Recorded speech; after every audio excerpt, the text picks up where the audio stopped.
ਵੇਖ ਬੰਦਿਆ ਆਸਮਾਨਾਂ ਤੇ ਉੜਦੇ ਪੰਛੀ ਵੇਖ ਤੇ ਸਹੀ ਕੀ ਕਰਦੇ ਨੇ।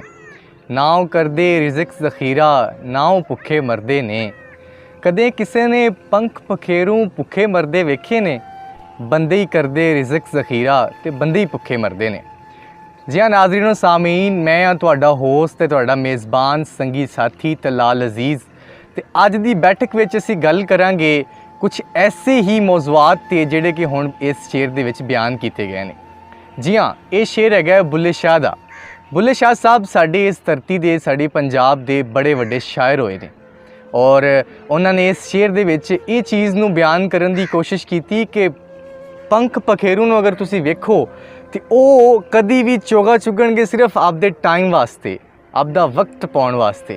लेकिन असी बंदियां नूं जी हाँ, इस शेर तो बाद असी अज गल करांगे पंजाब दी जरखेज़ी दी। मेरे पिछे तुसीं वेख रहे होगे मकई दी फसल और नाल अंबां दे जिहड़े दरख्त ने और ये साडे पंजाब दी एक खूबसूरती ते एक हुसन हैगा और इस हुसन नूं असी इस मोबाइल दे जरिया तुहाडे तक पहुँचा रहे हैं तो साडे नाल जुड़े रहो। बिस्मिल्लाहिर्रहमानिर्रहीम। अज मेरे नाल मेरे एक संगीत मेरे यार बड़े खूबसूरत शख्सियत दे मालिक अब्दुल रहमान मेरे नाल ने।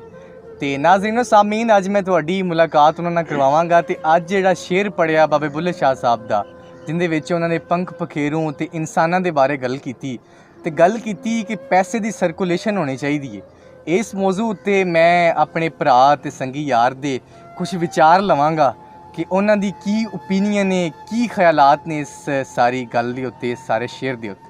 जी अब्दुल रहमान साहब, सब तो पहले तो अस्सलाम वालेकुम। ते ज़रा सानू इस शेर दे बारे कोई आपदी ओपीनियन ते आपदे विचार दसो। वालेकुम सलाम।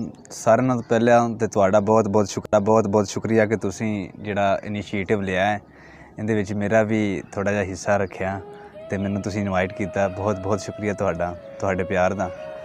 ते तलाल भाईजान, गल ये कि जिहड़ा तुसीं शेर पढ़िया बाबे बुल्ले शाह दा, उहदे विच दो तीन मौजू हैं। अगर इनू फोलिया जाए तो ये टॉपिक बहुत, ये मौजू जिहड़ा है बड़ा लम्मा चौड़ा हो सकता है। जी जी। लेकिन दो चार गल्लां दे विच वीडियो समेटन की कोशिश करांगे। जी जी।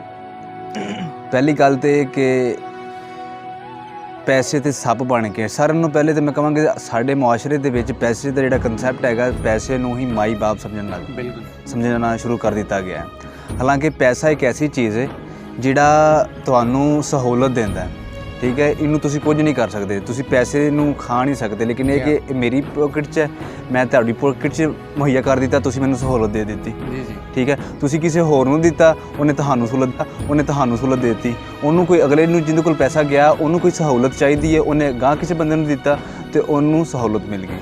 पहली गल तो दूसरी गल तो कि लोगों ने सप बन के, ठीक है, ये पैसा मैं कहांगा कि किन पैसे नूं जिहड़ा ना उहदे ते सप बन के ना पवो, पैसे नूं गुलाम बना के इस्तेमाल करो, ना कि पैसे दे गुलाम बनो। क्या बात रहमान भाई, तुसीं बड़े अच्छे विचार सानू दिते ते इहदे बारे सानू मतला कीता कि लोगों के कोल जिहड़ा पैसा हुंदा उहदे सप बन जांदे ने। ते मैं कहना भी थोड़ी जी गल कर लईए, अजकल साडे इत्थे मतलब कणक दा सीज़न है ते मकई दा सीज़न है। तो कणक ते मकई दे बारे मतलब ये लोगों नूं देनी चाहिए है या नहीं देनी चाहिए, मतलब उशर दी सूरत विच, या फिर मतलब कहा जाता ना कि जी एक खेत दी, उस जमीन दी एक ज़ुकात होंदी एक तरह दी। इहदे बारे तुहाडे की विचार है? देखो जी, सब तो पहलां तो असीं मुसलमान हाँ। जी जी। तो इस्लामी कवानीन जिन्ने भी ने, ये इंसान दी बका वास्ते ही मतलब कि अल्लाह पाक ने साढ़े तक पहुँचाए ने, साढ़े प्यारे रसूल सल्लल्लाहु अलैहि वसल्लम के थ्रू।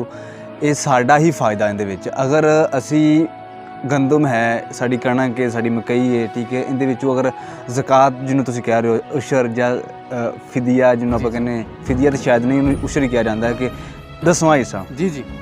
मतलब कि जिन्नी कुल आमद हैगी, अगर तुहाडे कोल ठेके की जमीन है फिर उनकी होर हिसाब होंदा है, ठीक है, उनका 18वां या 20वां हिस्सा होंदा है। अगर तुहाडी अपनी जमीन, तुहाडा अपना खर्चा, तो 10वां हिस्सा जिन्होंने उशर कहा जाता है अरबी दे विच।